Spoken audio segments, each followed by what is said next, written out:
ನಮಸ್ಕಾರ. ಮೊದಲದಾಗಿ ನಟ ದಳಪತಿ ವಿಜಯ್ ಚಂದ್ರನ ಬಾಂಬೆಂದು ಭಾವಿಸಿ ಓಡಿ ಹೋಗಿ ವ್ಯಾನ್ನ ಕೂತಿರ್ತಕ್ಕಂಥ ಘಟನೆ ನಡೆದೈತಿ. ನೋಡಿ, ತಮಿಳುನಾಡಿನ ನಟ ವಿಜಯ್ ಎಲ್ಲರಿಗೂ ಗೊತ್ತಿರ್ತಕ್ಕಂಥ ಒಬ್ಬ ಸ್ಟಾರ್ ನಟ.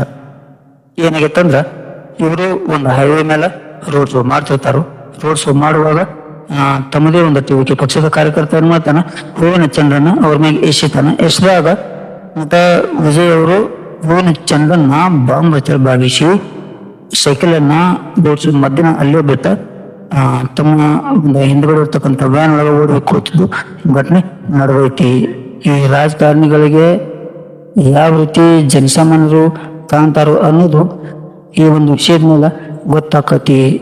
ಯಾಕಂತಂದ್ರ ಅವರದೇ ಒಂದು ಪಕ್ಷದ ಕಾರ್ಯಕರ್ತನನ್ನ ಇವರು ನಂಬೋದಕ್ಕೆ ರೆಡಿ ಇಲ್ಲ ಅಂತಂದ್ರ ಇನ್ನ ಯಾವ ರೀತಿ ಅನ್ನೋದು ವಿಚಾರ ಮಾಡಬೇಕಾಗಿರ್ತಕ್ಕಂಥ ಒಂದು ವಿಷಯ ಅಂತ ಹೇಳ್ಬೋದು. ಯಾಕಂತಂದ್ರ ರಾಜಕಾರಣಿಗಳಿಗೆ ವೋಟ್ ಬ್ಯಾಂಕ್ ಮಾತ್ರ ಬೇಕು, ಜನಸಾಮಾನ್ಯರು ಬೇಡ ಅನ್ನಕ ಈ ಒಂದು ಸಾಕ್ಷಿ ಅಂತ ಹೇಳ್ಬೋದು. ನಾವು ನೋಡ್ರಿ, ಈ ಒಂದು ವಿಷಯದ ಬಗ್ಗೆ ಬೇರೆ ಬೇರೆ ರೀತಿ ಹೇಳ್ಬೋದು, ಆದ್ರೆ ನಮಗೆ ಈ ರೀತಿ ಅನಿಸೈತಿ, ಅದಕ್ಕೆ ಈ ರೀತಿ ಹೇಳಿನಿ.